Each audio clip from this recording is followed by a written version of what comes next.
సమయంలో మంచి అనుకూల సమయం, శ్రేష్టమైన సమయం. ఇలా దేవుని యొక్క పరిశుద్ధమైన సన్నిధిలో చేరి ఆయన ఉన్నతమైన ఘననామాన్ని స్తుతించటానికి దేవుడు చూపించిన శ్రేష్టమైన అద్వితీయమైన మంచి సమయాన్ని బట్టి మరొకసారి దేవదేవునికి ప్రత్యేకమైన వందనాలు తెలియజేస్తున్నాను. Praise the lord. ఈ సమయంలో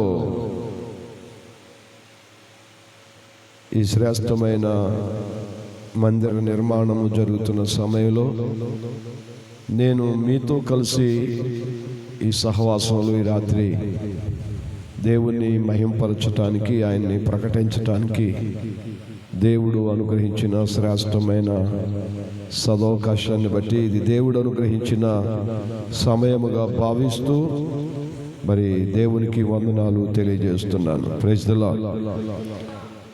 మొట్టమొదటిగా నేను మీకు పరిచయం చేసుకుంటాను. అయ్యగారు పరిచయం చేశారు. నా పేరు పాస్టర్ ఏ జేమ్స్. జగ్గేపేట మండలం గౌరవరం అనే విలేజ్లో దేవుని పరిచర్య ఒక 36 సంవత్సరాల నుండి పరిచర్య జరిగిస్తున్నాను. దాదాపు ఒక 3-4 ఇయర్స్ నుండి అయ్యగారితో నాకు పరిచయం ఉంది. ఇలాగనే ఎక్కడైనా మీటింగ్ జరిగినప్పుడు పాల్గొని దేవుని మహిమపరచడం జరుగుతూ ఉంది. ఈరోజు ప్రత్యక్షంగా వారితో కలిసి వారి మందిరంలో దేవుని ఘనపరచడానికి కృప ఇచ్చారు. ఈ సమయంలో దేవుని పరిశుద్ధ గ్రంథంలో నుండి ఒక మాటను చదువుకుందాం. అపోస్తలుడైన పేతురు రాసిన మొదటి పత్రిక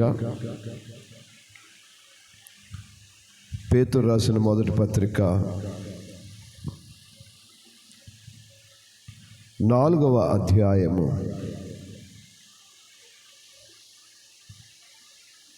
7వ వచనాన్ని, అయితే అన్నిటి అంతము సమీపమై ఉన్నది, కాగా మీరు స్వస్థ బుద్ధి గలవారై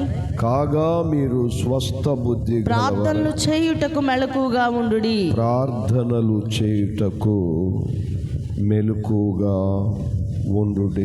చాలు, ప్రార్థన చేసుకుందాం. మహాపరిశుద్ధుడైన తండ్రి, ఇంత మంచి శ్రేష్టమైన సమయాన్ని మీరు మాకు ఇచ్చినందుకే వందనాలు, స్తోత్రాలు.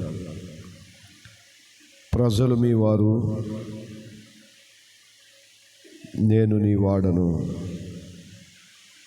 మీ పక్షముగా నిలబడి మాట్లాడుచుండగా కొలత లేని ఆత్మాభిషేకం మీరు అనుగ్రహించండి. ఒక నూతనమైన పద్ధతిలో మీరు మమ్మల్ని వాడుకోండి. విరోధి క్రియలన్నీ లయపరచండి. బలముగా మీ సంచారం ఈ స్థలములో మీరు జరిగించి మీరే మహిమను పొందుకోమని యేసు నామమున అడుగుచున్నాము తండ్రి, ఆమేన్. ప్రియ సహోదరి సహోదరులారా, పరిశుద్ధ లేఖన భాగంలో నుండి ఒక మాటను మనం చదువుకున్నాం. అపోస్తలుడైన పేతురు రాసిన మొదటి పత్రిక 4వ అధ్యాయము 7వ వచనాన్ని మనం చదువుకున్నాం. అక్కడ రాయబడిన మాట ఏంటంటే, అన్నిటి అంతము సమీపమై ఉన్నది, కాగా మీరు స్వస్థ బుద్ధి గలవారై ప్రార్థనలు చేయుటకు మెలకుగా ఉండుడి అని ఒక విషయాన్ని మనం అపోస్తలుడైన పేతురు సంఘానికి రాసిన ఒక అద్భుతమైన మాటను మనం చదువుకున్నాం. పేతురు తన ఉద్దేశాన్ని చెప్తూ అంటున్న మాట ఏంటంటే, అన్నిటి అంతము సమీపమై ఉన్నది. సమీపం అంటే దగ్గర. ఈ లోకములో ఉన్న ప్రతి దానికి అంతము సమీపమై ఉన్నది అంటున్నాడు. మనుష్యుడు ఈ లోకంలో దేనినైతే అపరిమితముగా ప్రేమిస్తున్నాడో, దేనినైతే అపురూపముగా ప్రేమిస్తున్నాడో,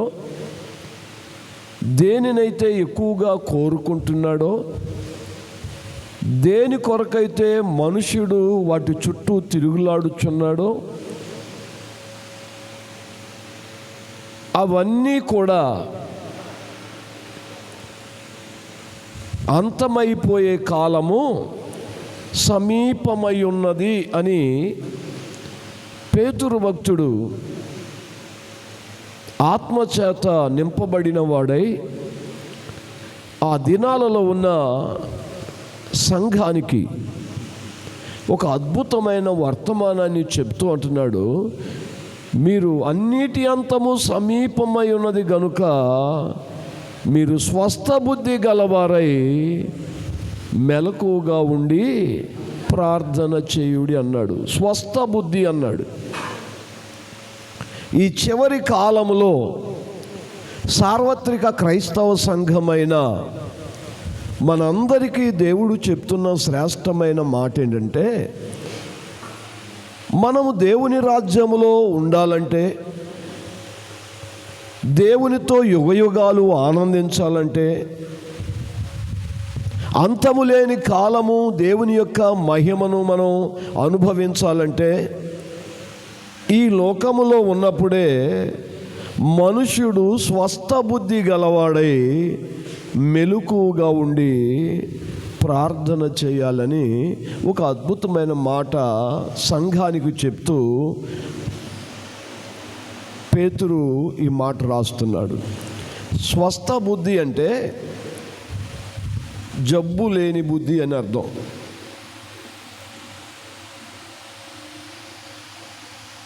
జబ్బు లేని బుద్ధి గలవారై అంటే మనకేం కావాలి? స్వస్థత కావాలి. మన ఆలోచనలకు, మన అంతరంగానికి, మన హృదయానికి, మన మనసుకు, మన తలంపులకు,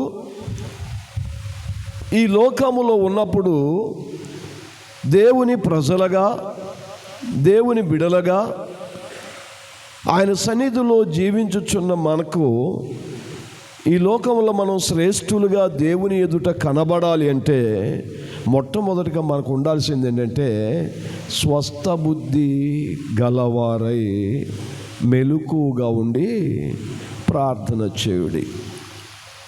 మన ఆలోచనలకు స్వస్థత కావాలి, మన మనసుకు స్వస్థత కావాలి, మన అంతరంగానికి స్వస్థత కావాలి.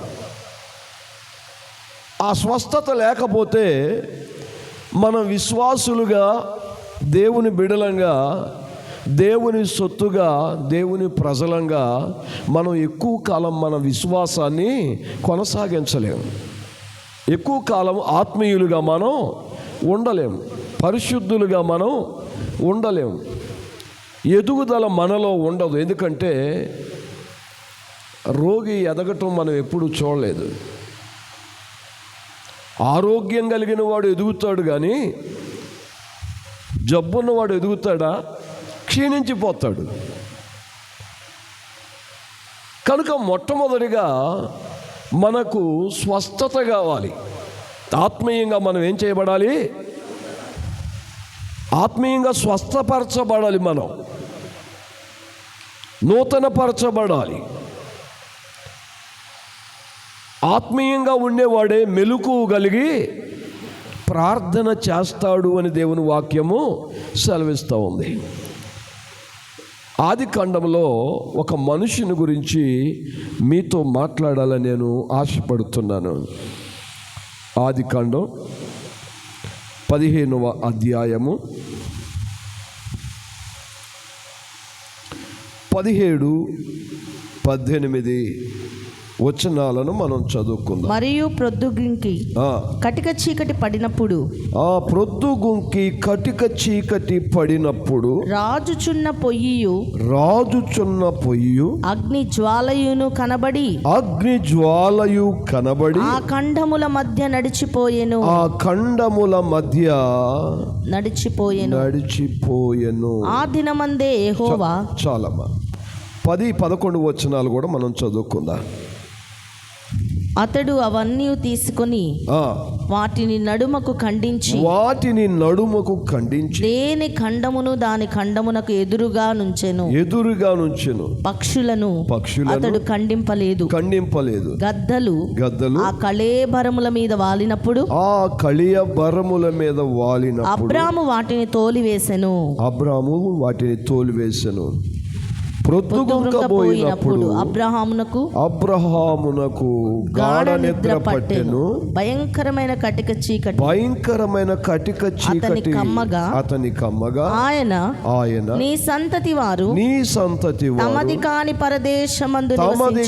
పరదేశమందు నివసించి ఆ దేశపు వారికి దాసులుగా నుందురు అని ఒక మాటను ఆదికాండంలో మనం చూస్తున్నాం. స్వస్థ బుద్ధి లేనివాడు మెలకువగా ఉండలేడు. ఎందుకంటే రోగి ఎప్పుడు కూడా ఏం చేస్తుంటాడు చెప్పండి? రోగి ఎప్పుడు విశ్రాంతిని కోరుకుంటాడు, మత్తుడుగా ఉంటాడు,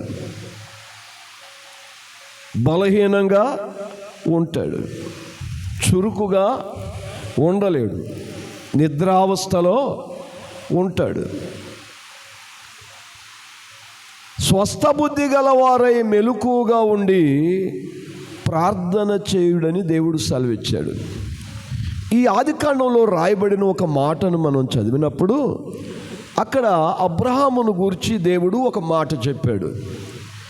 అబ్రహామును దేవుడు ఒకరోజు ఆశీర్వదించటానికి దేవుడు అబ్రహాముకు ఒక మాట చెప్పాడు.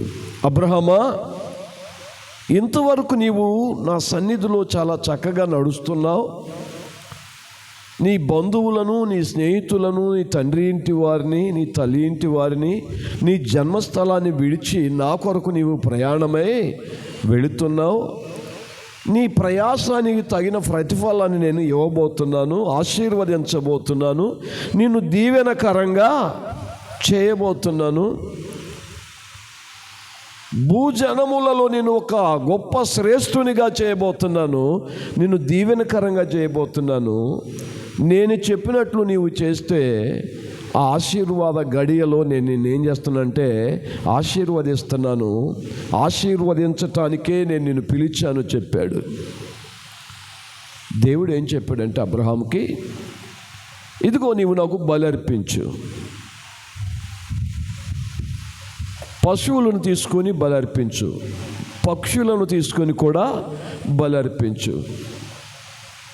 నీవు అర్పించిన బలి పరిశుద్ధమైనదైతే, పవిత్రమైనదైతే, అది యోగ్యమైనదైతే నేను వచ్చి ఆ బలికండముల మీద నిలిచి ఆ బలిని పూర్తిగా దహించి వేసి నేను నిన్ను ఆశీర్వదిస్తాను అబ్రహామా అని దేవుడు అబ్రహాముతో చెప్తే అది ఆశీర్వాదపు గడియ అని చెప్పాడు అక్కడ. ప్రైజ్ ది లార్డ్, హల్లెలూయా. మనకు బైబిల్లో ఒక మాట రాయబడి ఉంది, తగిన కాలమందు ఆయన బలిష్టమైన చేతి కింద దీన మనస్కులై ఉండుడి. తగిన కాలం ఉంది. దేవుడు ఆశీర్వదించే కాలం, ప్రతి మనుషుణ్ణి ఆశీర్వదించే కాలము ఒక కాలము ఉన్నది. ఆ సమయం వచ్చినప్పుడు, ఆ అవకాశం వచ్చినప్పుడు, ఆ తరుణం వచ్చినప్పుడు దేవుని సమయములో దేవుడు మనల్ని అందరిని ఏం చేస్తాడు? ఆశీర్వదిస్తాడు. నీవు అనుకున్న సమయం, నేను అనుకున్న సమయం కాదు, దేవుడు అనుకున్న సమయంలో. అప్పటి వరకు ఆయన చేతి కింద మనం ఎలాగుండాలట? దీన మనస్సు కలిగి ఉండాలి అన్నాడు. దేవుని చేతి కింద అబ్రహాము దీన మనసు కలిగే ఉన్నాడు కనుకనే అబ్రహామును దేవుడు ఆశీర్వదించటానికి పిలిచాడు. ఆ గడియ వచ్చింది. దేవుడు చెప్పినట్లుగానే అబ్రహాము బలర్పించటానికి పశువులను పక్షులను తీసుకొని వెళ్ళి బలర్పించటానికి సిద్ధమయ్యాడు. బలికి పశువులు వచ్చాయి. బలి పశువులను వధించాడు. ఒక పశువును వధించి దాని యొక్క దేహానికి వెదురుగా దాని తలను పెట్టాడు. పశువులన్నింటిని వధించాడు, పక్షులను వధించలేదు అని అక్కడ రాయబడి ఉంది. దేవుడు చెప్పినట్లుగానే దేవుని మాట విన్నాడు, బలర్పించాడు. దేవుడు అబ్రహాముని పరీక్షిస్తున్నాడు, పరిశోధిస్తున్నాడు. ఈ బలిని అబ్రహాము కాపాడతాడా, కాపాడడా? దేవుడు కొంచెం ఆలస్యం చేశాడట. ఆ బలి మీద రావటానికి, బలిఖండములను దహించటానికి కొంత ఆలస్యం చేశాడట. ఆలస్యం చేస్తే అబ్రహాము ఎండవేళ చాలా ప్రయాసపడి బలర్పించాడు. ఆ ఎండలో ఎక్కువ సమయం నిలబడలేక చెట్టు కింద కూర్చొని ఆ బలిని కాపాడదామనేసి చెట్టు కిందకి వెళ్ళిపోయాడు. నీడ ఉండటం ద్వారా ఆ ఎండవేళ చల్లగాలి తగిలింది అబ్రహాముకి. అబ్రహాం ఏం చేశాడంటే నెమ్మదిగా నిద్రలోనికి జారిపోయాడు, నిద్రపోతున్నాడు. ఇప్పుడు బలిఖండముల దగ్గర దానికి కాపలాగా ఎవరూ లేరు. మనుషులు ఎవ్వరూ ఆ బలి పశువులకు కాపలా లేకపోవటం వలన ఆకాశ పక్షులు వచ్చి ఆ బలిఖండములను ముట్టుకొని ఆ బలి మీద వ్రాలి ఆ బలిఖండములను విచ్ఛిన్నం చేసేట. అదే సమయంలో దేవుడు ఆ స్థలానికి వచ్చాడు. అబ్రహాము బలర్పించిన స్థలానికి వచ్చి ఆ బలిఖండములను దహించటానికి బదులుగా దేవుడు ఆ బలిఖండముల మధ్య నడిచిపోయాను అని చెప్తున్నాడు. అసలు దేవుని ఉద్దేశం ఏంటి? బలిని దహించాలి, బలిఖండములను దహించాలి. దేవుడు ఒక బలిని అంగీకరించాడంటే అర్థం ఏంటంటే ఆ బలిఖండముల మీదకు అగ్ని దిగి వచ్చి ఆ బలి పశువుల యొక్క మాంసమును సమూలంగా దహించి వేసి ఒక బూడిద మాత్రమే అక్కడ మిగిలిపోతుంది. ఇప్పుడు దేవుడైతే వచ్చాడు కానీ బలిఖండముల మధ్య నడిచిపోయాను అని చెప్తుంది. ఎందుకు దేవుడు ఆ బలిని అంగీకరించలేదు? దేవుడు కోరుకున్నట్లనే అర్పించాడు కదా. ఎంతో ఆశతో వచ్చాడు, ఆశీర్వదించబట్టానికి వచ్చాడు. తనకు, తన పిల్లలకు, తన సంతానానికి దీవెన ఇవ్వటానికి వచ్చాడు కదా. ఆ దీవెన పొందుకోవటానికి వచ్చాడు కదా. దేవుడు ఎందుకు వాటిని దహించలేదంటే దేవుడు వచ్చేంత వరకు ఆ బలి పశువుల యొక్క ఖండాలను ఏది తాకకూడదు, ఏది ముట్టుకొనకూడదు. అద్భుతం ఏంటంటే కాపలా లేకపోవటం వలన బలిఖండాలు విచ్ఛిన్నమైపోయాయి, గ్రద్దలు వాలిపోయాయి, బలి అపవిత్రం అయిపోయింది. దేవుడు దహించటానికి బదులుగా దాని మధ్యలో నుండి నడిచిపోయాడు. వెళ్ళిపోతూ పరిశుద్ధాత్ముడు అక్కడ మాట్లాడిన మాట ఏంటంటే, అబ్రహామా, ఇదిగో నేనైతే నిన్ను ఆశీర్వదించటానికి వచ్చాను కానీ నువ్వు ఆశీర్వాదపు గడియను మరచి బలిని కాపాడవలసిన నీవు ప్రొద్దుగుంకు వేళ నిద్రపోతున్నావు. బలి అపవిత్రమైపోయింది కనుక నేను నిన్ను ఆశీర్వదించటం లేదు, నీ మీదకు శాపం వస్తుంది అన్నాడట. ఏంటి ఆ శాపం అంటే, నీది గాని పరదేశమందు నీ ప్రజలు 400 ఏండ్లు దాసులుగా బ్రతికెదరు అన్నాడు. ఇందుకేనా అబ్రహాము బలర్పించింది? ఆశీర్వదించబట్టానికి కదా అబ్రహాము బలర్పించింది. బలిని కాపాడవలసిన వాడు నిర్లక్ష్యం చేసి చల్లగాలికి సేద తీరుదామని చెట్టు కింద వెళ్తే నిద్ర వచ్చేసింది. బలిని ఆకాశ పక్షులన్నీ పాడు చేశాయి. దేవుడు దహించటానికి బదులుగా నడుచుకొని వెళ్ళిపోయాడు. ఇప్పుడు అబ్రహాముకు ఆశీర్వాదం ప్రతిఫలంగా ఏమొచ్చింది? శాపం వచ్చింది. ఎన్ని సంవత్సరాలు? ఎంతమంది ద్వారా శాపం వచ్చింది? ఒక మనుష్యుని ద్వారానే. ఒక మనుష్యుని ద్వారానే లక్షలాది మంది ప్రజలకు 400 ఏండ్లు, ఒక రోజు 2 రోజులు కదట, 400 సంవత్సరాలు కటిక దాస్యములోనికి వెళ్ళిపోయారు. సమృద్ధిగా ఆశీర్వాదంలో ఉండవలసిన వారు తినటానికి ఆహారము లేకుండా, కట్టుకోవటానికి వస్త్రము లేకుండా, నిలవటానికి నీడ లేకుండా, నిత్యము కష్టము, శోధన, ఇబ్బంది, ఏడుపు, దుఃఖము, అవమానాలు, నిట్టూర్పులు, బానిసత్వములోనికి వెళ్ళాడు 400 సంవత్సరాలు. అదే మాటను పేతురు కూడా చెప్తున్నాడు. మీరు స్వస్థ బుద్ధి గలవారై మెలకుగా ఉండి ప్రార్థన చేయుడి. ఇంట్లో అందరూ చేయలేదు అపరాధం. ఇంట్లో ఉన్నవాళ్ళు అందరూ కూడా బలహీనులుగా లేరు. ఒక్క అబ్రహామే తన పిల్లలందరికీ 400 సంవత్సరాలు శిక్ష పడేటట్టు చేశాడు. మనం వివేకం లేకపోతే, తెలివిగా ఉండకపోతే, జాగ్రత్తగా ఉండకపోతే, స్వస్థ బుద్ధి లేకపోతే, మనం ఓర్పు లేని వారమై సుఖభోగాలకు అలవాటు పెడితే దానివల్ల వచ్చు ప్రతిఫలం ఏంటో తెలుసా? ఆశీర్వదించటానికి బదులుగా మన మీదకి ఏమొస్తుంది? శాపం వస్తుంది. అందుకనే మనం ఏమై ఉండాలి? స్వస్థ బుద్ధి గలవారై మెలకుగా ఉండి. అబ్రహాము ఆశీర్వాదపు గడియను మరిచిన తరువాడట.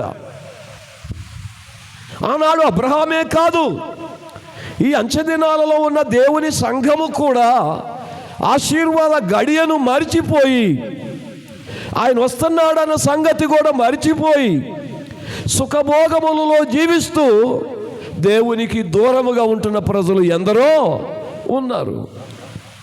అబ్రహాము పోగొట్టుకున్నట్లుగా మనము ఆశీర్వాదపు గడియను పోగొట్టుకోకూడదు. దేవుని స్తోత్ర, హల్లెలూయా. నిజంగా ఈ రాత్రి ఎందుకు నడిపించాడో తెలియదు కానీ దేవుడు, మీ ఆశీర్వాదం కోరే దేవుడు ఈ స్థలానికి నన్ను నడిపించాడు. దేవుని స్తోత్ర, హల్లెలూయా. ఏంటి ఆశీర్వాదపు గడి అంటే? దేవుని యొక్క వాక్యము సెలవిస్తూ ఉంది, మందిరము కట్టడం కూడా ఆశీర్వాదమే.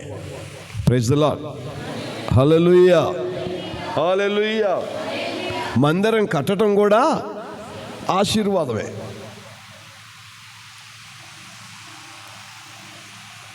దైవజనుని యొక్క ప్రయాసములో పాలిభాగస్తులు కావటం కూడా ఆశీర్వాదమే.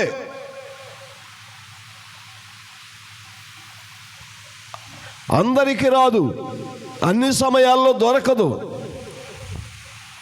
ఇది మీకు, ఈ సంఘానికి ఇది ఆశీర్వాదపు గడియ. దేవుని స్తోత్ర, హల్లెలూయా. నేను కూడా ఈ మధ్య ఒక 6 నెలల క్రితం నాకున్న ఒక మందిరం ఉండేది. అది 50 అడుగుల పొడవు, 25 అడుగుల ఎడల్పు ఉండే ఒక మందిరం ఉంది, బిల్డింగ్ ఉంది. ఎందువలన అది భూమి సర్దుబాట్ల వలన కాస్త 2 పిల్లర్లు కుంగిపోయాయి. చాలా కాలం నుండి ప్రార్థన చేస్తున్నాం, ప్రభువా ఇది ప్రజలు కూర్చునే మందిరం, ఈ మందిరంలో ఎవరికి అవమానం కలగటానికి వీలు లేదు కనుక మీరు ఒక సమయాన్ని మాకు ఇస్తే, మా ప్రజలకు ఇస్తే మరలా ఒక నూతన మందిరాన్ని కట్టాలని ఆశపడుతున్నాను ప్రభు అని ఒక 40 దినాలు ఉపవాసం ఉండి ప్రార్థన చేశాను. మందిరం కట్టిన నాటి నుండి, ప్రారంభించిన నాటి నుండి ఆ మందిరం పూర్తి అయ్యేంత వరకు అందరూ ప్రతిరోజు రాత్రి వచ్చి మందిరంలో ప్రార్థన చేసేవాళ్ళు. ఆ స్థలంలో ఖాళీగా ఉన్న ఆ స్థలంలో కూర్చొని ప్రార్థన చేసేవాళ్ళు.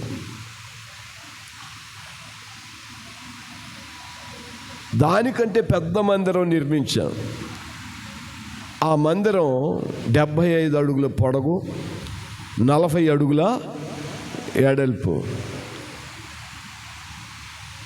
చాలా పెద్ద మందిరం నిర్మాణం జరిగింది. ఇంకా అది డెడికేషన్ అవ్వలేదు, ఇంకా వర్క్ జరుగుతూనే ఉంది. ఆ మందిరపు పునాది వేసేటప్పుడు దాదాపు ఒక 300 మంది నా విశ్వాసులు, ఆత్మ సంబంధమైన బిడ్డలు ఉన్నారు. పౌలు అంటాడు ఒకసారి, పౌలుకి ఒక రోగం ఉంది. పౌలు గారికి ఒక రోగం ఉంది. ఎవరికైనా తెలుసా ఆ రోగం? కళ్ళ జబ్బు ఉంది పౌలు గారికి. ఆయన కంట్లో వచ్చే ఆ నీరు ఎప్పుడు నీరు కాసు కళ్ళు అనమాట, ఎప్పుడు నీరు కారుతూనే ఉంటాయి. ఆ నీరు కారినప్పుడు ఆయన తుడుచుకుంటూ ఉంటాడు. ఆ నీరు దుర్వాసన కొడతా ఉంటుందట. పక్కమటి వారు కూర్చోటానికి కూడా ఇబ్బంది పడేంత దుర్వాసన కొడుతూ ఉంటుందట. పౌలు గారు వాక్యం చెప్తున్నాడు, నా శరీరములో ఒక ముళ్ళు నాకు ఉండుట నాకు ప్రయోజనం అన్నాడు. ఈ జబ్బు నేను అడిగితే దేవుడు తీసివేయగలడు కానీ అది నాకుండుట, ఆ ముళ్ళు నాకుండటం నాకు ప్రయోజనం అన్నాడు. అక్కడ చెప్తూ అంటాడు పౌలు గారు, ఒకవేళ నేను నా విశ్వాసులను నేత్రదానము చేయాలని ఒక్క పిలుపునిస్తే చర్చిలో అందరూ వచ్చి నాకు నేత్రదానం చేసేవాళ్ళు అన్నాడు. వాడు కనుగుడ్లు పీకి నాకు ఇచ్చేవాళ్ళు అని. అంటే ఆ సంఘం పౌలు గారి కొరకు ఎంత రోషం కలిగి, ఎంత భారం కలిగి, ఎంత సమర్పణ కలిగి వారు సేవకునికి సహకారులుగా ఉంటే వారు నేత్రాలు నాకు దానం చేసేవాళ్ళు అని చెప్తాడు. చాలా గర్వంగా ఫీల్ అవుతూ చెప్తా ఉన్నాడు. Praise the lord. కానీ సేవకులు ఎవరు కూడా నేత్రదానం చేయమని చెప్పర్లే, కానీ వాళ్ళ భారంలో మీరు కూడా కొంత పంచుకోవాలని ప్రేమపూర్వకంగా, ప్రార్థనాపూర్వకంగా చెప్తూ ఉంటారు. దేవుని స్తోత్ర, హల్లెలూయా. నిజంగా నేను అలా పిలిపించా. మొదటి పునాది రాయి వేసేటప్పుడు ఒక 100 మంది సేవకులు పిలిపించి పునాది రాయి వేస్తూ ఒక మాట చెప్పాను. ఈ రోజు నుంచి మందిర పని ప్రారంభిస్తున్నాను. నేను మిమ్మల్ని ఎవరిని డిమాండ్ చేయను, నేను అడగను. స్వచ్ఛందంగా మీరేమి చేయగలరో దాన్ని చేయండి అని ఒక్క పిలిపిచ్చాను. దాదాపు సంఘంలో విశ్వాసులందరూ, వారందరూ నిరుపేదలే, ఐశ్వర్యవంతులు కారు. ప్రతిరోజు ఉదయకాలం వెళ్ళి పొలానికి సాయంకాలం 5 గంటల దాకా పనిచేసి వచ్చి 5 గంటల వరకు 7 గంటలకు కరెక్ట్గా పని చేసుకొని 7:30 మందిరంలోకి వచ్చి రాత్రి 9 గంటల వరకు వాళ్ళు ఏం చేస్తారంటే ప్రార్థన చేస్తారు. పిల్లలతో సహితం వచ్చి, పురుషులతో సహితం వచ్చి అందరూ ప్రార్థన చేస్తారు. అలా ఎన్ని రోజులు చేశారంటే దాదాపు ఒక 5 నెలల కాలం చేశారు అలా ప్రార్థనతో పాటు వారి యొక్క సమర్పణ దాతృత్వాన్ని కూడా వారు తెలియజేశారు. ఆ నిరుపేదలైన విశ్వాసులు వారు తీసుకొచ్చిన ధనం ఎంతంటే అక్షరాల 10 లక్షల రూపాయలు ఇచ్చారు. Praise the lord. సంతోషంగా ఉన్న వాళ్ళని స్తోత్రం చెప్పండి. నేను ఘనత కోసం చెప్పుకోవట్లేదు ఈ మాట. వాళ్ళ త్యాగాన్ని అపోస్తులు, సంఘములో ఉన్న విశ్వాసులు చేసిన మంచి క్రియలను గూర్చి వారు నిలబడిన ప్రతి స్థలములో సాక్ష్యము ఇచ్చారు. అందుకని దేవుని నామము త్వరగా ప్రాంతమంతా వ్యాపించి దేవుని ప్రజలు మహిమపరిచారట. దేవుని స్తోత్ర, హల్లెలూయా, ప్రైజ్ ది లార్డ్, హల్లెలూయా. ఒకరోజు రాత్రి 2 భార్యాభర్తలు అందరూ వెళ్ళిపోయారు. ఆయన ఒక లారీ డ్రైవరు, నెల 2 నెలలు డ్యూటీ చేస్తాడు, 2 పిల్లలతో కలిసి ఉంటాడు. రక్షింపబడిన మంచి నాకు భుజాలుగా ఉన్న బిడ్డలు అనమాట. అంటే నా భుజాలు అలసిపోకుండా వాళ్ళు ఏం చేశారంటే నా బరువును కాస్త వాళ్ళు ఏం చేశారు, భరించారు. ఉపవాస కూటం అయిపోయింది, అందరూ వెళ్ళిపోయారు, వీళ్ళు మాత్రం వెళ్ళట్లేదు. నేను అందరికీ ప్రార్థన చేపించి పంపించిన తర్వాత వాళ్ళు నా దగ్గరకు వచ్చి, అయ్యా మీతో మాట్లాడాలన్నారు. ఏంటో చెప్పండి అయ్యా అన్న. భార్యాభర్తలు ఇద్దరు ఒక కచ్చీపులో ₹1,00,000 మూట కట్టుకొని వచ్చి మందిరంలో ఆ బాక్స్ మీద పెట్టి, అయ్యా ఇది మందిర పని కొరకు నా వంతు నేను దేవునికి ఇస్తున్నాను, మా కొరకు ప్రార్థన చేయండి అని చెప్పి అక్కడ పెట్టి వెళ్ళిపోయారు. దాంట్లో ఎంత ఉందో తెలియదు నాకు, కానీ వెళ్ళిపోయిన తర్వాత నేను వారి కొరకు ప్రార్థన చేయటానికి ప్రతిరోజు కూడా నేను 12 గంటల నుంచి రాత్రి 5 గంటల వరకు ప్రార్థనలో ఉంటాను. వాళ్ళ కొరకు ప్రార్థన చేయాలని ఆ కచ్చీపును విప్పి చూస్తే ₹1,00,000 ఉన్నాయి. నేను ఎప్పుడు చెప్పలే, కానీ వారు హృదయపూర్వకంగా దేవుని కొరకు అర్పించారు. ఇప్పటి వరకు ఫస్ట్ ఫ్లోరు ₹47,00,000 అయిపోయింది. పెయింట్లు అయితే, వాల్గేర్ అయితే, సీలింగ్ అయితే, ఎలక్ట్రికల్ పని అయితే ఫస్ట్ ఫ్లోర్ అవటానికి ₹47,00,000 అయిపోయింది. ఎందుకు చెప్తున్నాను ఈ మాట అంటే, దేవుడు ఎంతైనా నమ్మదగిన దేవుడు. ఆశీర్వాదపు గడియ, ప్రతి ఒక్కరూ దీవించబడటానికి ఇది ఒక గొప్ప అవకాశం. ప్రైజ్ ది లార్డ్, హల్లెలూయా, హల్లెలూయా. ఈ శ్రేష్టమైన మాట నిజంగా నేను ఎక్కడ నిలబడినా ఘనంగా, గౌరవంగా, అతిశయిస్తూ చెప్తూ ఉంటా విశ్వాసుల గురించి.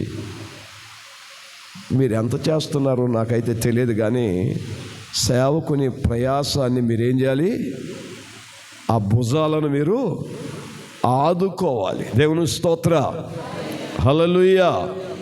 అద్భుత కార్యాలను మనం చూడాలంటే, ఎన్నో జయకరమైన కార్యాలు మనం చూడాలంటే, మహాద్భుతాలు చూడాలంటే దేవుని పనిలో మనము దేవుని సేవకునికి సహకారులుగా మనం ఉండాలి. దేవుని స్తోత్ర, హల్లెలూయా.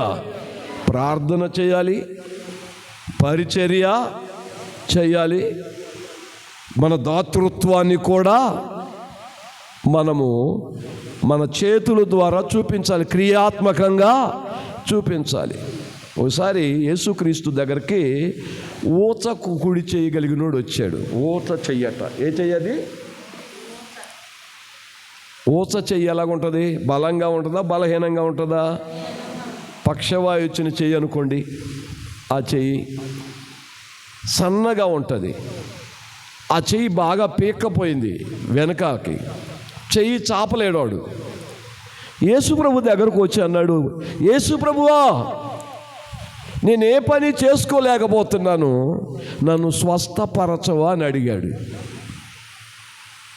ఆశతో వచ్చాడు వాడు. కానీ యేసుప్రభు ఏమన్నాడు తెలుసా? నీ చెయ్యి చాపు అన్నాడు. వాడు ఆశ ఏంటి? యేసుప్రభువే స్వయంగా నా దగ్గరకు వచ్చి నా చెయ్యిని పట్టుకొని స్వస్థపరుస్తాడు, చెయ్యిని చాపుతాడు అని అంటే ఆయన ఒక మాట చెప్పాడు, నీ చెయ్యి చాపు అన్నాడు. నా చెయ్యి చాపగలిగిన స్థితే నాకుంటే నేను నీ దగ్గరికి ఎందుకు వస్తాను అని సమాధానం చెప్పాలి కదా. వాడు స్వస్థత లేదు కనుకనే నీ దగ్గరకు వచ్చాను, నువ్వేమో నోటి మాట చెప్పేశావు, చెయ్యి చాపమని చెప్పావు. నేను చాపలేను అని వాడు మొండికేయలేదు. యేసయ్య చెప్పిన వెంటనే వాడు చెయ్యి చాపాడు. దేవుని స్తోత్ర, హల్లెలూయా. యేసయ్య ఉద్దేశం ఏంటంటే, నువ్వు ఎంతవరకు చాపగలుగుతావురా నీ చెయ్యి సోమర్తనంగా ఉంటావా? బద్ధకంగా ఉంటావా? అసలు నీకు స్వస్థపడటం ఇష్టం ఉందా, ఇష్టం లేదా? వాని విశ్వాసాన్ని పరీక్షించటానికి నువ్వు చెయ్యి ఇలా ఉందనుకోండి, చెయ్యి ఆడు చాపలేడు. యేసుప్రభు అన్నాడు, ఓపిక తెచ్చుకుని నువ్వు ఎంతవరకు చాపుదామంటే ఎంతవరకైనా చాపాలి కదా, చాపాల వద్దా? అసలు యేసయ్య చెప్పిన మాట వినకుండా వాడు అలాగనే ఉంటే వాడికి స్వస్థత? యేసయ్య మాట విన్నాడు, తన చెయ్యి కొంతవరకు చాపాడు. వాడు చాపలేని చేతిని యేసయ్య మాట ద్వారా స్వస్థతనిచ్చి దేవుని కార్యములు చేయటానికి ఆరోగ్యమైన రెక్కలుగా మార్చబడ్డాయి. దేవుని స్తోత్ర. మనం తెగించాలి. దేవుని మాట వింటే, దేవుని కొరకు నిలబడితే, స్వస్థ బుద్ధి గలవారమై ఉంటే, దేవుని కొరకు బ్రతకాలన్న ఆలోచన రోషాన్ని మనం కలిగి ఉంటే, దేవుడు గొప్ప కార్యాలు చేయటానికి మన మధ్యలో ఆయన సిద్ధంగా ఉన్నాడు. దేవుని స్తోత్ర. హల్లెలూయా, హల్లెలూయా. దాని ద్వారా ఏం జరిగిందంటే, సంఘంలో వారు నిరుపేదలైన వారైనా, నేను మందిరం ప్రారంభించేది చెప్పా, ఇది మీకు ఆశీర్వాదపు గడియ.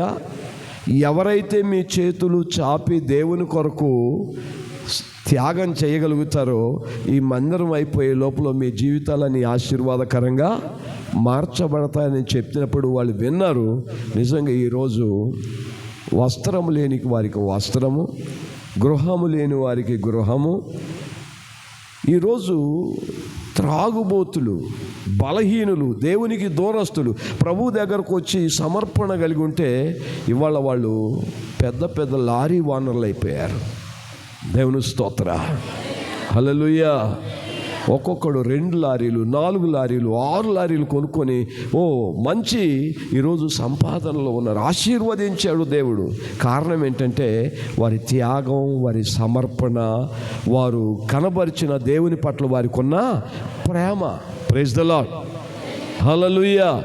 ఈరోజు దేవుని వాక్యాన్ని బట్టి దేవుని సేవకునిగా నేను మీతో మాట్లాడుతున్నాను. మీరు స్వస్థ బుద్ధి గలవారై మెలకువగా ఉండి ప్రార్థన చేయుడి. రెండో మాట అక్కడ దేవుని యొక్క వాక్యములో మనం చూస్తే, రోమీయులకు రాసిన పత్రిక 13వ అధ్యాయంలో ఒక మాట రాయబడి ఉంది. రోమీయులకు రాసిన పత్రిక 13వ అధ్యాయము 11, 12 వచనాలు చదువుకుందాం. మరియు మీరు కాలము నెరిగి నిద్ర మేలుకొను వేళ అయినదని తెలుసుకుని, నిద్ర మేలుకొను వేళ అయినదని తెలుసుకుని అలాగు చేయుడి. మనము విశ్వాసులమైనప్పటికంటే ఇప్పుడు రక్షణ మనకు మరి సమీపముగా ఉన్నది. రాత్రి చాలా గడిచిపోయింది, పగలు సమీపముగా ఉన్నది. గనుక మనము అంధకార క్రియలను విసర్జించి తేజో సంబంధమైన యుద్ధోపకరణములను ధరించుకొందుము. రోమీయులకు రాసిన పత్రికలో అపోస్తలుడైన పౌలు అద్భుతమైన మాట రాస్తావా, ఈ మాట సంఘానికి చెప్తున్నాడు. ఏమనంటున్నాడు అక్కడ?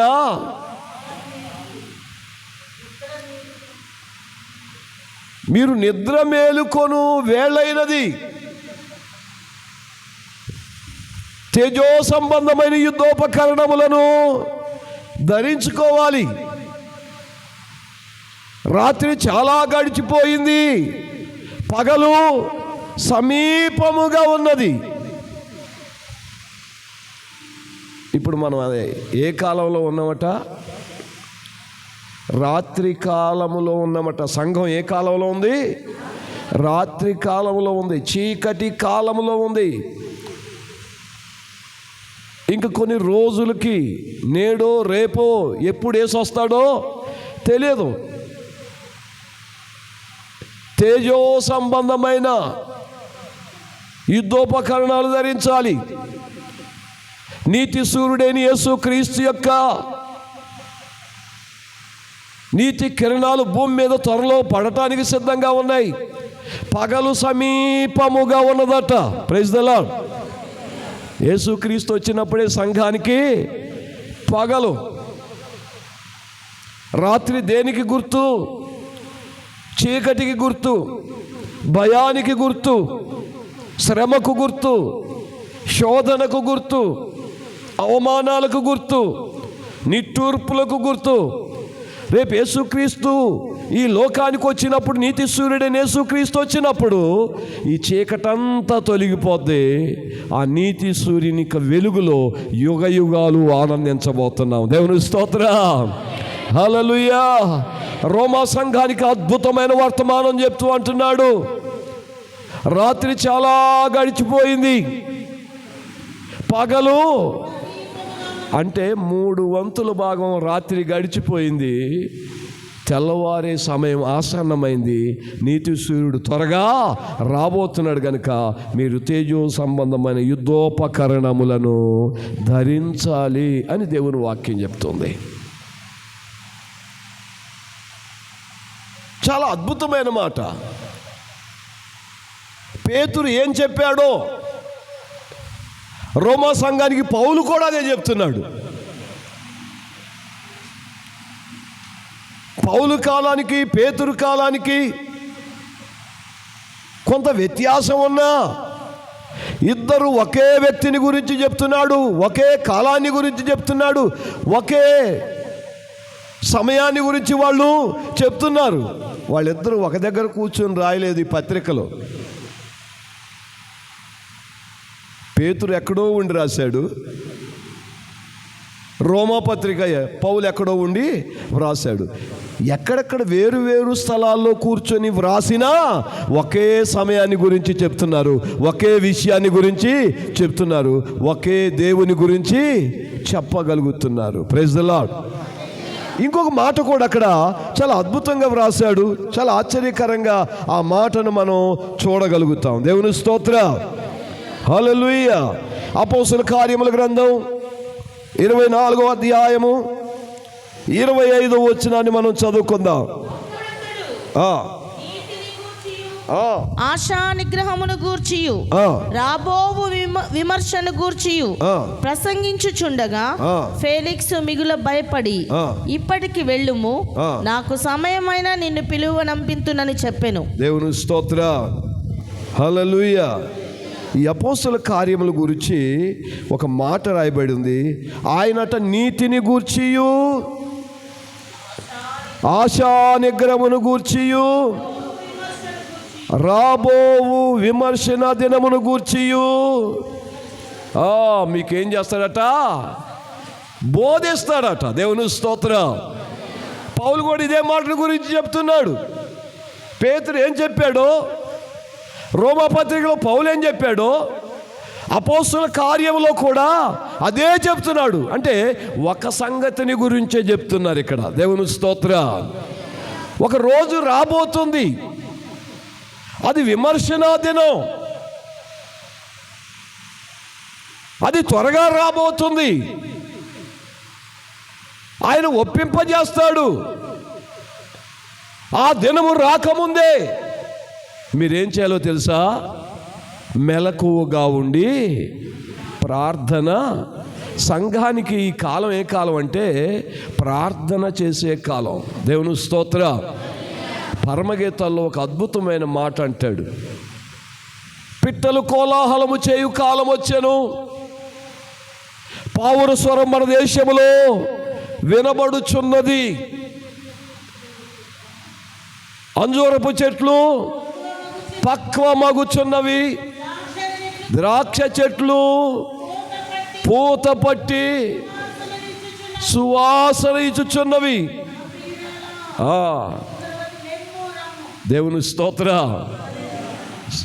మన దేశంలో పావుర స్వరం వినబడుతుందట. ప్రతిరోజు లక్షలాది మంది రక్షించబడటానికి గల కారణం ఏంటంటే పావుర స్వరము పరిశుద్ధాత్మకు ఒక సూచనగా ఉన్నది. మన దేశంలో ఇప్పుడు పావుర స్వరం వినబడుతుందట. దేవుని స్తోత్రం. సువార్త పిట్టలు కోలాహలం చేస్తున్నాయి.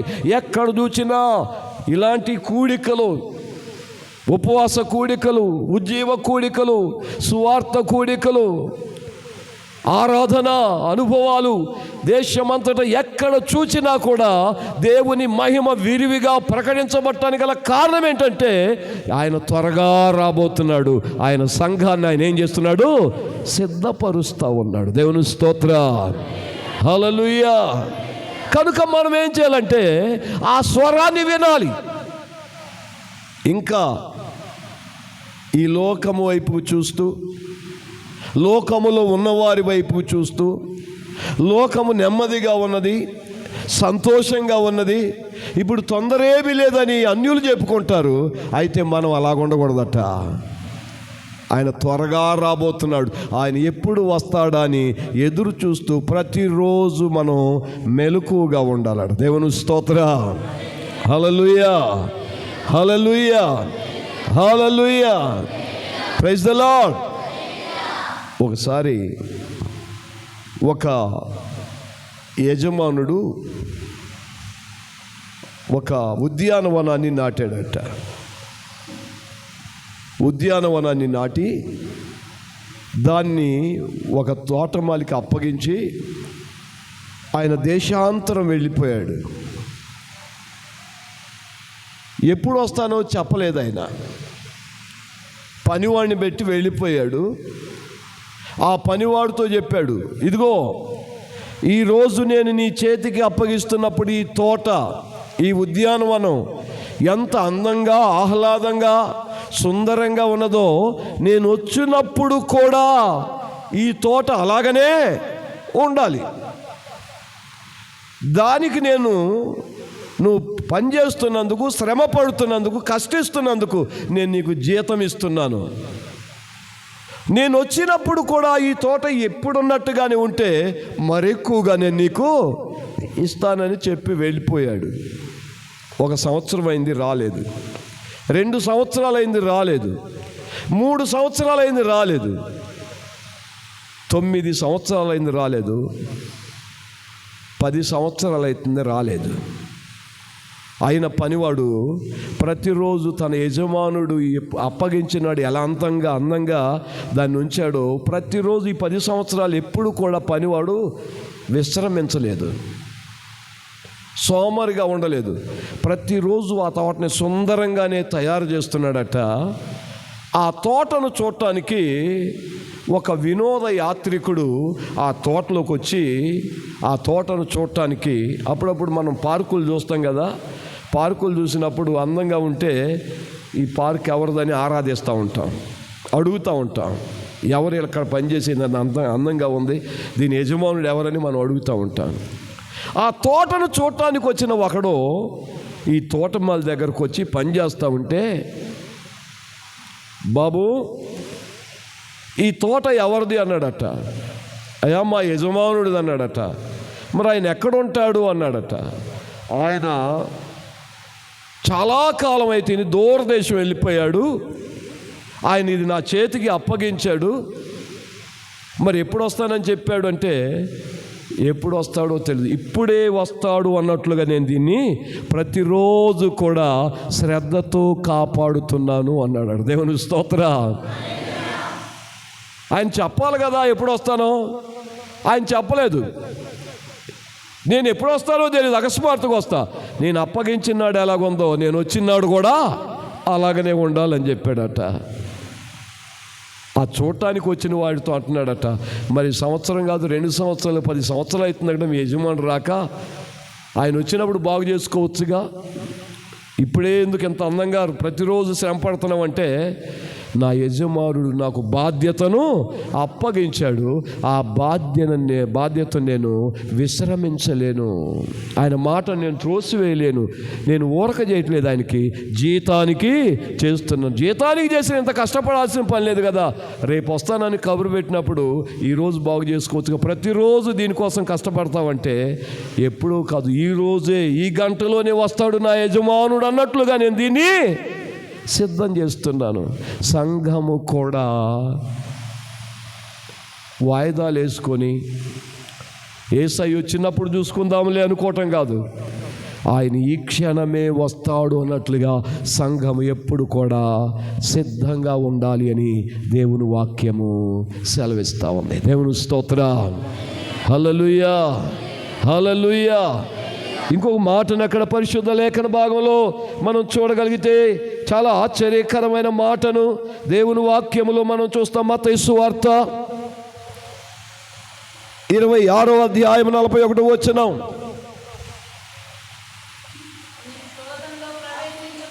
మీరు శోధనలో ప్రవేశించకుండునట్లు ఉండి ప్రార్థన చేయుడి, మెలకుగా ఉండి ప్రార్థన చేయుడి. ఆత్మసిద్ధమే గాని శరీరము బలహీనమని పేతురుతో చెప్పాను.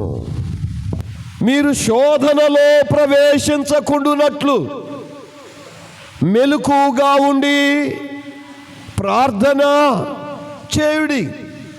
ఈరోజు సంఘానికి మెలకువ కావాలి. యేసయ్య ముందుగానే హెచ్చరిక చేస్తున్నాడు, మీరు శోధనలో ప్రవేశించకూడనట్లు. అంటే ఎవరైతే దేవుని స్తుతించరో, ఎవరైతే దేవుని ప్రార్థించరో, ఎవరైతే సిద్ధముగా ఉండరో, ఎవరైతే సిద్ధబాటు లేకుండా బ్రతుకుతారో వారి జీవితాల్లో ఏమొస్తుందట? శోధన వస్తుందట. శోధన అంటే కష్టం, శ్రమ, బాధ, దుఃఖం, అవమానాలు, నిట్టూర్పులు, కొరత, సమస్యలు, నెమ్మది లేని పరిస్థితులు వస్తాయట.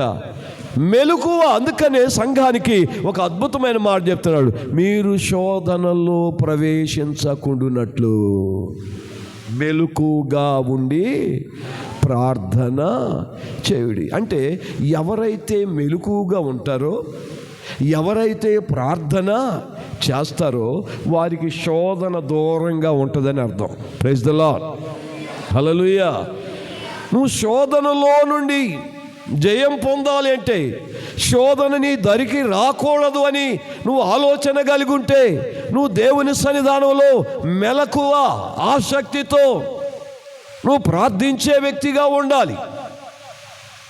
ఆత్మతో ప్రార్థించే వ్యక్తిగా ఉండాలి. ఆశ కలిగి ప్రార్థించే వ్యక్తిగా ఉండాలి. ఆతృతతో ప్రార్థించే వ్యక్తిగా ఉండాలి. నిత్యము దేవుని సహవాసముతో, దేవుని బిడలతో, దేవుని సంఘముతో, పరిశుద్ధులతో, సేవకులతో, ఆత్మ సంబంధమైన విశ్వాసులతో, భయము కలిగిన దేవుని ప్రజలతో నువ్వు ఎప్పుడు కూడా సహవాసం కలిగి బ్రతుకుతూ ఉంటావు. ఎవరు వీళ్ళు?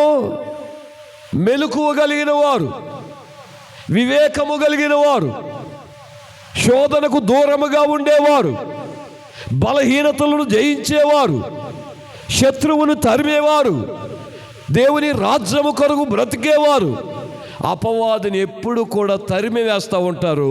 వారు మెలకువ కలిగి ప్రార్థన చేస్తూ ఉంటారు. దేవుని స్తోత్ర. హల్లెలూయా. యేసయ్య చెప్పినా కూడా శిష్యులు ఏమన్నారంటే, ఆయన శ్రమ పడుతూ గెత్సేమనే వనంలో ప్రార్థన చేస్తున్నాడు. 2-3 సార్లు వచ్చాడు వాళ్ళ దగ్గరికి, కునుకుతా ప్రార్థన చేస్తూ ఉన్నారు.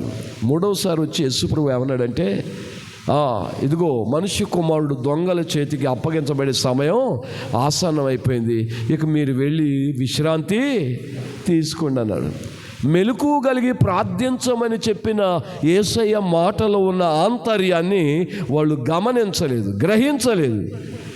దానివల్ల ఏం జరిగిందంటే, యేసయ్య పట్టబడినప్పుడు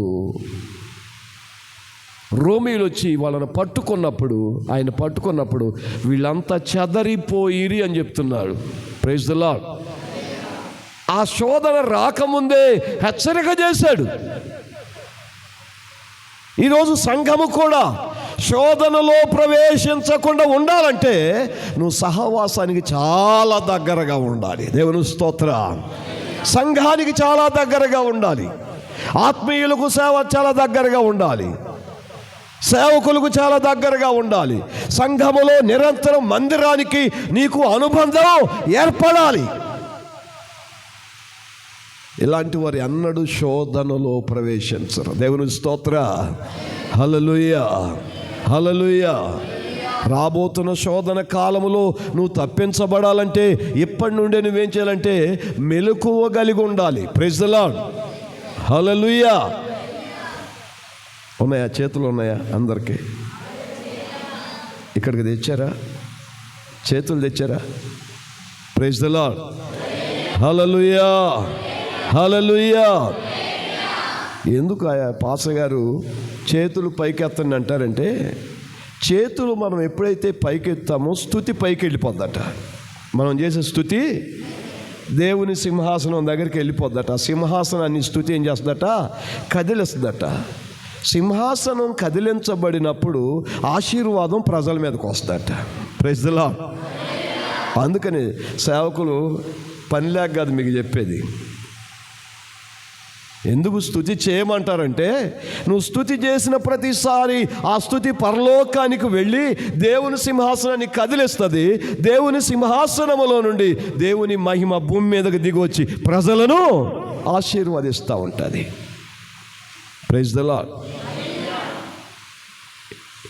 ఈ రాత్రి ఈ కూడికలో ఉన్న నీవు ఏం చేయాలట? మీరు శోధనలో ప్రవేశించకుండానట్లు మెలకువగా ఉండి ప్రార్థన చేయుడి అని చెప్పాడు. మెలకువ ఉండాలి. సంఘానికి ఏముండాలి? మెలకువ. ఏ మెలకువ? ఆత్మలో మెలకువ ఉండాలి. Praise the lord. హల్లెలూయా. అది వివేకము కలిగి దేవుని వెదుకువారు కలరేమో అని దేవుడు ఆకాశం నుండట నరులను పరిశీలన చేస్తుండే. ఎవరికైనా వివేకం ఉందా? నేను చెప్పిన మాట ఎవరైనా వింటున్నారా, గ్రహిస్తున్నారా, నేను చెప్పినట్లు చేస్తున్నారని దేవుడట పరిశీలన చేస్తున్నాడట. ఆయన కన్నులు నిన్ను చూస్తున్నప్పుడు నువ్వు కనబడ్డావనుకో, నీ పరిస్థితులే మారిపోతాయి. Praise the lord. నీ జీవితమే మారిపోతాయి. అందుకని స్తుతి చేయుట యథార్థవంతులకు శోభస్కరము అని చెప్తారు ఇక్కడ. ఈరోజు దేవుని వాక్యాన్ని వింటున్న మనము దేవుని ప్రజలుగా, దేవుని బిడ్డలుగా, దేవుని చిత్తాన్ని నెరవేర్చే వారంగా, దేవుని యొక్క ఉద్దేశాలు నెరవేర్చే వారంగా, ఆయన కొరకు బ్రతికే వారంగా మనం ఉండాలంటే మొట్టమొదటిగా మనం ఏం చేయాలో తెలుసా? దేవుని మాటకు లోబడే వారంగా ఉండాలి అని దేవుని వాక్యము సెలవిస్తూ ఉంది. Praise the lord. హల్లెలూయా, హల్లెలూయా. Praise the lord. ఈ సమయంలో ప్రత్యేక ఇంకొక మాట కూడా పరిశుద్ధ లేఖన భాగంలో మనం చూస్తే చాలా అద్భుతమైన మాటను పరిశుద్ధాత్మ దేవుడు మనకు తెలియజేస్తున్నాడు. చూడండి, మత్తయి సువార్త 5వ అధ్యాయం 11-12 వచనాలు చదువుకుందాం. మత్తయి సువార్త 5వ అధ్యాయము 11-12 వచనాలు. నా నిమిత్తము జనులు మిమ్ములను నిందించి హింసించి మీ మీద అబద్ధముగా చెడ్డ మాటలెల్లా పలుకునప్పుడు మీరు ధన్యులు, సంతోషించి ఆనందించుడి. పరలోకమందు మీ ఫలము అధికం ఎక్కువైపోద్దట. దేవుని స్తోత్ర.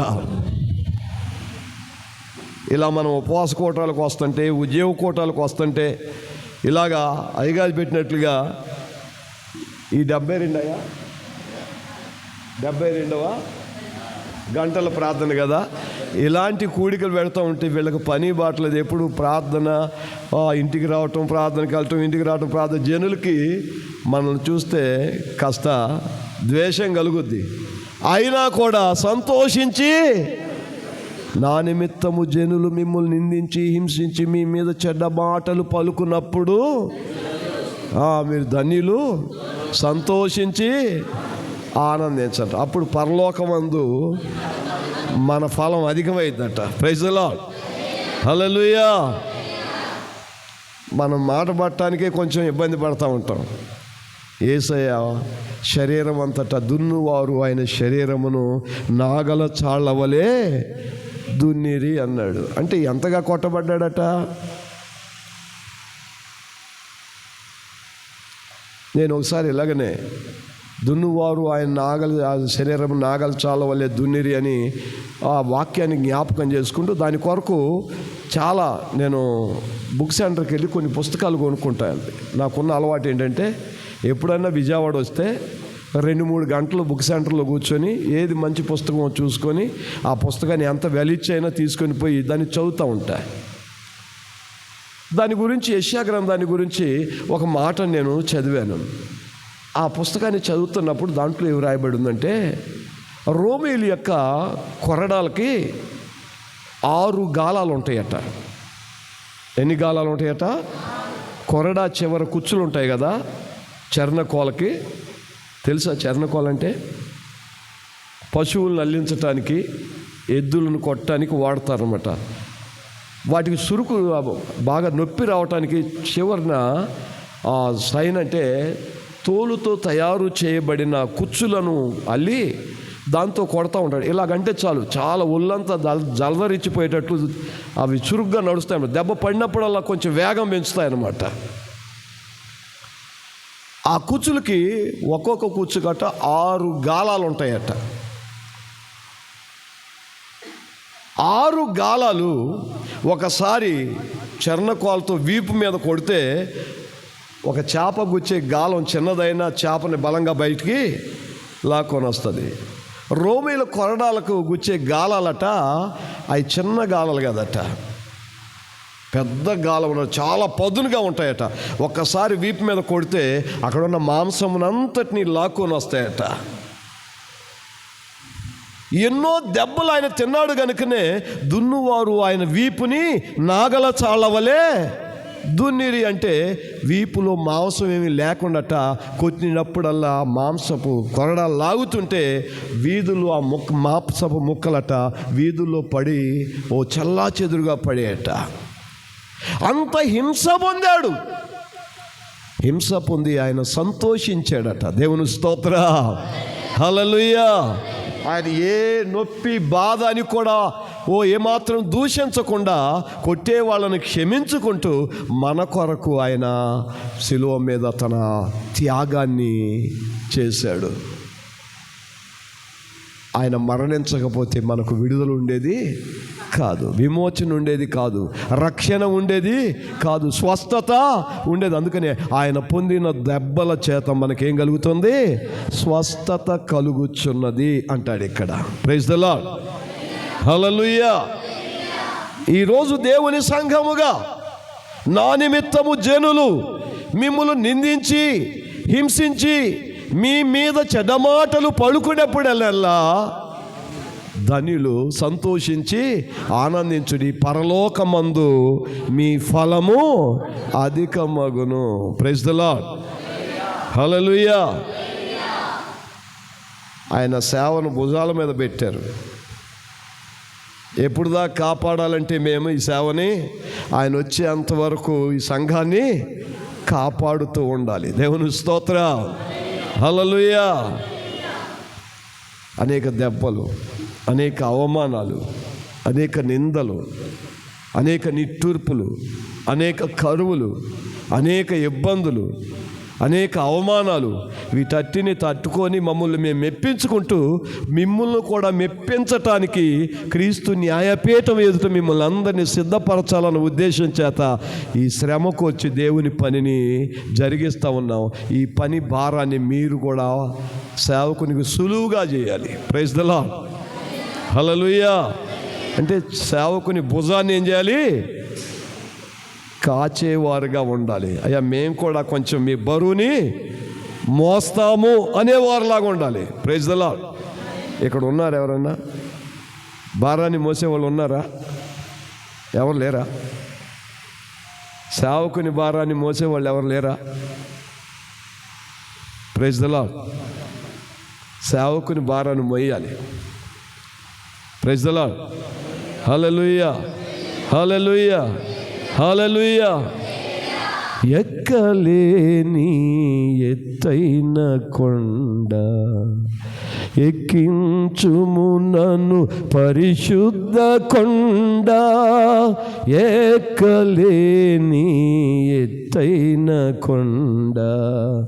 ఎక్కించుము నన్ను పరిశుద్ధ కొండ, చక్కని ప్రభు నీ మోము చూడా, చక్కని ప్రభు నీ మోము చూడ.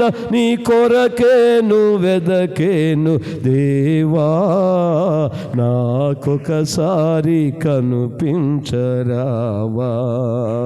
నీ కొరకేను వెదకేను దేవా, నాకొకసారి కనిపించరావా.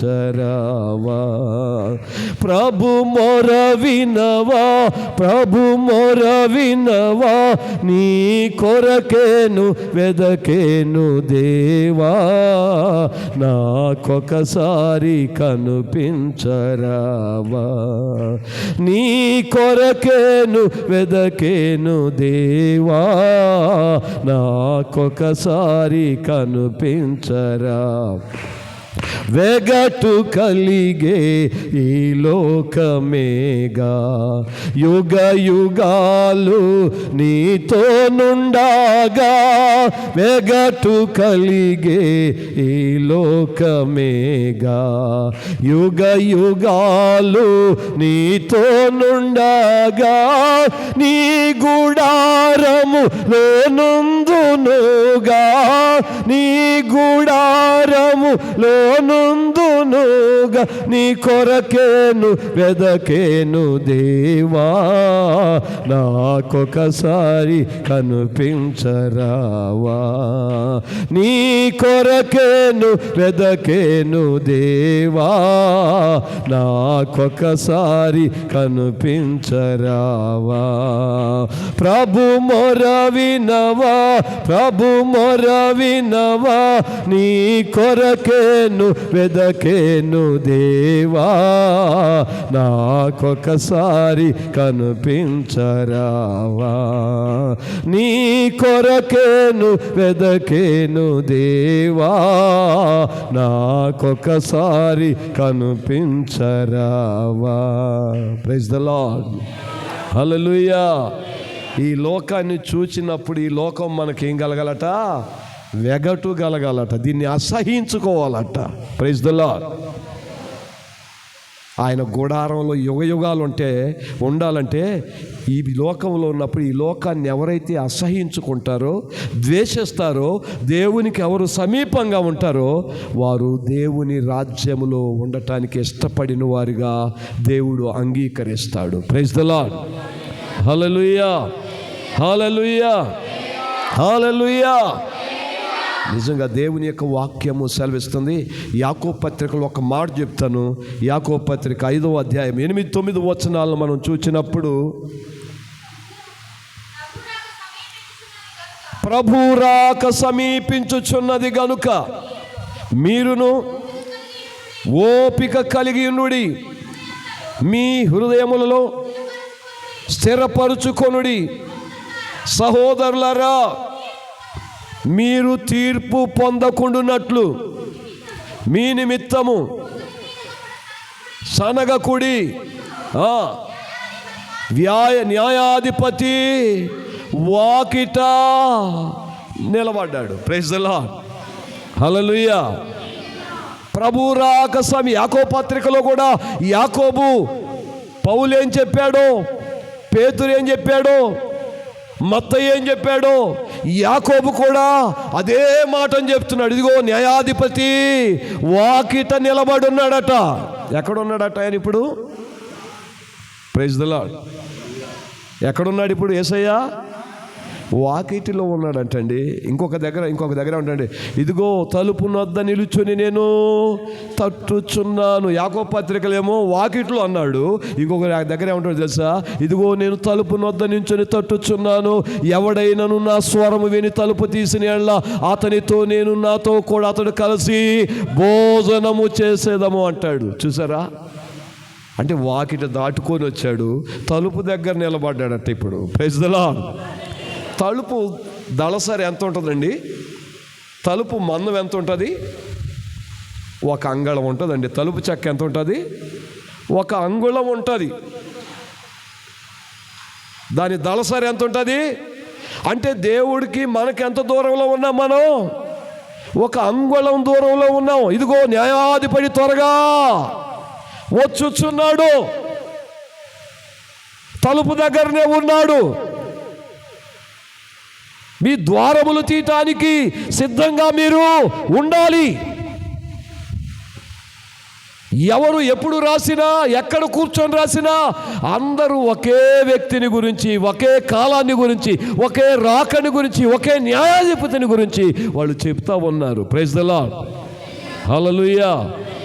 మన ఇంట్లో 10 మంది ఉంటే తండ్రి ఒక మాట మాట్లాడతాడు, తల్లి ఒక మాట మాట్లాడుద్ది, కుమారుడు ఒక మాట మాట్లాడతాడు, కుమార్తె ఒక మాట మాట్లాడు. అంటే ఒక ఇంట్లో ఉన్న మనకే మన మనసులు కలవు, మన మాటలు కలవు.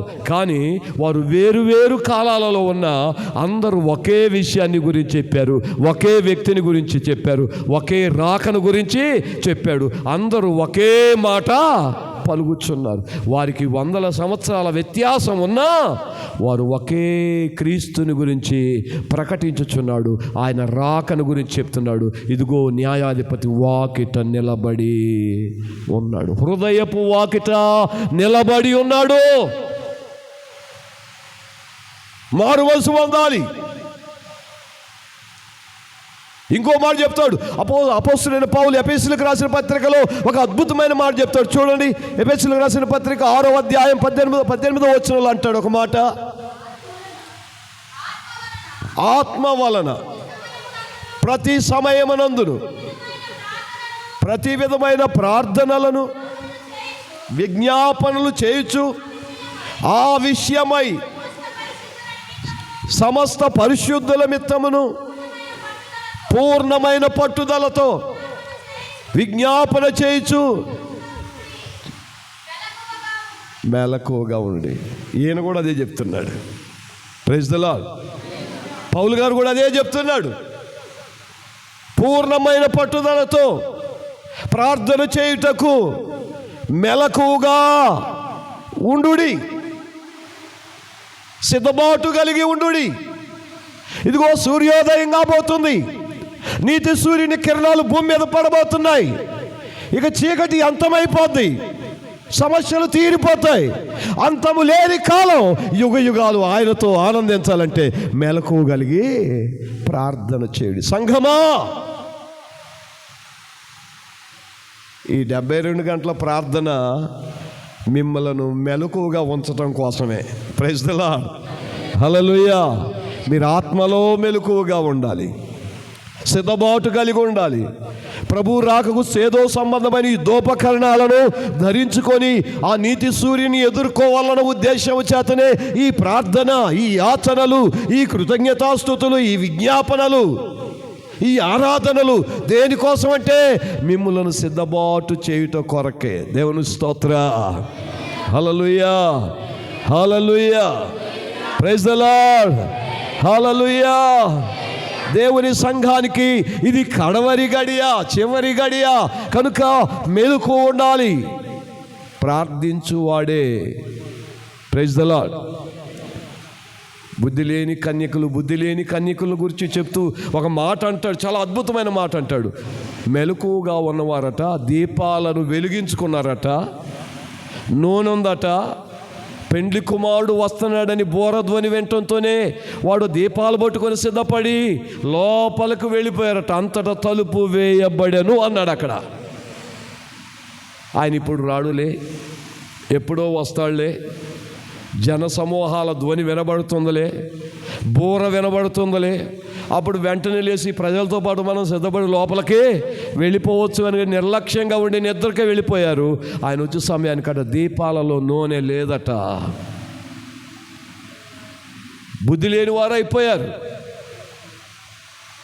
మీరు స్వస్థ బుద్ధి గలవారై మెలకువగా ఉండి ప్రార్థన చేయుడి. పేతురు చెప్పిన మాట ఇదే.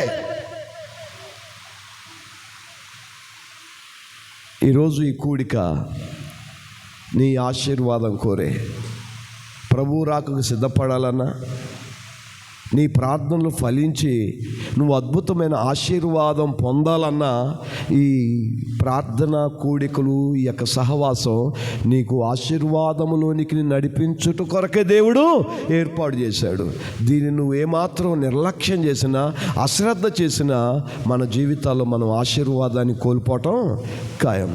కానీ ఆశీర్వాదాన్ని కోల్పోదు. అబ్రహాము తన పిల్లలకి ఆశీర్వాదాన్ని ఇవ్వాల్సినోడు 400 సంవత్సరాల దాస్యంలో ఐగుప్తు దేశానికి దాసులు వెళ్ళిపోయారట. అక్కడ వాళ్ళు ఏం చేశారు? నిర్గమాకాండంలో మనం చూస్తే మనకు చాలా స్పష్టంగా తెలుస్తుంది. వెట్టి చాకరీ చేశారు, దెబ్బలు తిన్నారు, ఇటుకలు కాల్చారు, కనీసం ఆహారం లేదు, సరైన వస్త్రము లేదు, సరైన విశ్రాంతి లేదు, నిత్యము అవమానాలతో త్రక్కబడ్డారు. ఎన్ని సంవత్సరాలు? 400 ఏండ్లు. 1 సంవత్సరం 2 సంవత్సరం కాదు.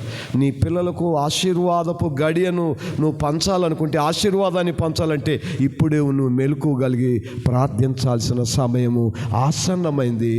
ఆసన్నమైన సమయం ఇదే. ఈ సమయంలో నువ్వు మెలకువగలిగి ప్రార్థన చేయగలిగితే, సహవాసంలో ఉండగలిగితే, ఈ శోధన ఎదిరించగలిగితే, దేవుని కొరకు రోషం కలిగి ఉండగలిగితే, దేవుడు గొప్ప కార్యాలు నీ పట్ల చేయటానికి ఆయన సిద్ధంగా ఉన్నాడు. అందుకని సేవకులను ప్రేరేపించి ఇలాంటి కూడికలను ఏర్పాటు చేసి నిన్ను ప్రోత్సహిస్తున్నాడు. నీ ఆశీర్వాదము కోరే. Praise the lord. Hallelujah, hallelujah. ఏముందిలేండి, విశ్వాసులు వస్తారు కదా, ఏదో 4 మాటలు చెప్పుకొని వెళ్ళి ఆదివారం ఒక్క పూట కూటం పెట్టుకుంటే బాగానే ఉంటుందని సేవకుడు విశ్రాంతి తీసుకుంటే మీరు చల్లారిపోతారు. మీరు చల్లారిపోకుండా మీరు వెలిగించబడి దీపస్తంభం మీద దివిటీలుగా చేయబడాలని, ప్రభు రాకుకు మీరు వెలుగు సంబంధాలుగా ఉండాలని శరీరాన్ని నలగొట్టుకుంటూ కష్టపడుతూ కూడా మిమ్మల్ని ప్రోత్సహించడానికి సేవకులు ఏర్పాటు చేసిన ఈ కూడికలు మీకు ఎంతో ప్రయోజనకరం. దేవుని స్తోత్ర. హల్లెలూయా, హల్లెలూయా, హల్లెలూయా. నేను ఒరిస్సా వెళ్తాను కూడికలు పెట్టాలి. ఒరిస్సాలో కూడా మాకు సంఘాలు ఉన్నాయి. ఒరిస్సాలో మనలాగా మంచి ఇళ్ళు ఉండవు. ఒక టౌన్లో మాత్రమే ఐశ్వర్యవంతులకు మంచి ఇళ్ళు ఉంటాయి. మిగతా వాళ్ళందరికీ కూడా చిన్న చిన్న పూరి గుడిసెలు ఉంటాయన్నమాట. ఆ యొక్క గుడిసెలకి మనలాగా గోడలు ఉండవు. పాత చీరలు కట్టుకుంటారు ఆ ఇంటి చుట్టూ. ట్రైబల్స్ అన్నమాట. అక్కడ పాస్టర్ గారి ఇల్లుని 5 సార్లు కాల్చేశారు. 5 సార్లు కాల్చేశారండి. మందిరాన్ని 5 సార్లు కాల్చేశారు. ఈయన ఏదో ఒకటి కష్టపడి కొంత సమకూర్చుకొని మందిరం కట్టుకుంటే ఆర్ఎస్ఎస్, బీజేపీ, బజరంగ దళ కార్యకర్తలు వచ్చి దాన్ని కాల్చేయటం ఇలా చేసేది. చాలాసార్లు అలా జరిగింది. ఆయన ఒకసారి మా దగ్గరకు వచ్చి ఇలా ప్రార్థన చేయమని అడిగాడు. ప్రార్థన చేసాం. ఒకసారి నేను 3 రోజులు మీటింగ్లు పెట్టడానికి వెళ్ళి, ఏదైనా పర్వాలేదు, దెబ్బలైనా పర్వాలేదు, అవమానములైనా పర్వాలేదు, గంభీరంగా మీటింగ్లు పెట్టాలని పబ్లిక్ మీటింగ్లు 3 రోజులు పెట్టా. ఏ శత్రువు రాలి అక్కడికి. Praise the lord. హల్లెలూయా. ఇలాంటి ఒక రేకుల షెడ్ వేసాం. అక్కడ రేకుల షెడ్ వేసి గంభీరంగా దేవుని నామాన్ని సువార్త. అక్కడ ప్రజలకి సరైన నీళ్లు ఉండవు, సరైన రోడ్లు ఉండవు, సరైన సౌకర్యాలు ఉండవు, సరైన బస్సులు ఉండవు. ఇప్పటికి కూడా గుర్రపు బగ్గీలే, గుర్రపు బండ్ల మీద వాళ్ళు ప్రయాణం చేస్తుంటారు. అంత భయంకరమైన పరిస్థితుల్లో కూడా ఒక వ్యక్తి ఆరాధనకు రావాలంటే 3 గంటలు ప్రయాణం చేస్తాడు ట్రైన్లో. ఎన్ని గంటలు ప్రయాణం చేసి ఆరాధన స్థలానికి వస్తాడు? 3 గంటలు ప్రయాణం చేసి వస్తాడండి. Praise the lord.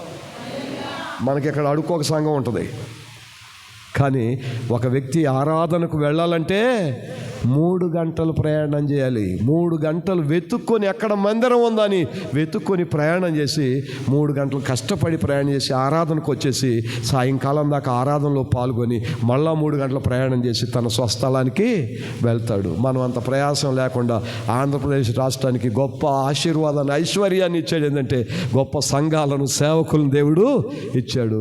నిజంగా ఈరోజు ఒక ఆత్మీయుడైన దైవజనుని చేతుల్లో మీరు పెరగటం, మీరు భాగ్యవంతులు. దేవుని స్తోత్ర. భాగ్యవంతులా కాదా? ప్రసంగి గారి చేతుల కింద మీరు పెరగటం భాగ్యవంతులా కాదా? సంతోషంగా చెప్పండి అండి. మా అయ్యగారి చేతి కింద మేము ఉంటాం, మేము భాగ్యవంతులు అని చెప్పండి. శాపదేశపు రాణి అంటుంది ఏమని? సొలొమోను దగ్గరకు వచ్చి, నీ జ్ఞానవచనములు వినుచు నీ పరిపాలనలు ఎంత సంతోషంగా ఉన్న నీ ప్రజలు భాగ్యవంతులు. అసలైన భాగ్యం ఏం తెలుసా? మంచి ఆత్మసంగం సంబంధమైన సేవకుని చేతి కింద ఉండి వాక్యం వినటమే గొప్ప భాగ్యం. Praise the lord. డబ్బున్నోడికి సంతోషం లేదు, డబ్బున్నోడికి ఆరోగ్యం లేదు, డబ్బున్నోడికి ఐశ్వర్యవంతుడైన పేరు మాత్రం ఉంది, కానీ వాడు అన్ని దరిద్రాలను అనుభవిస్తున్నాడు. అసలైన భాగ్యవంతులు ఎవరు? మనమే. Praise the lord. నేను భాగ్యవంతుడని గుండె మీద చేసుకొని చెప్పాలి మనం. Praise the lord.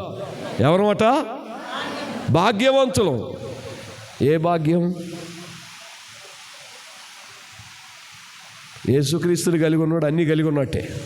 మరి భాగ్యవంతులమా కాదా? Praise the lord. హల్లెలూయా.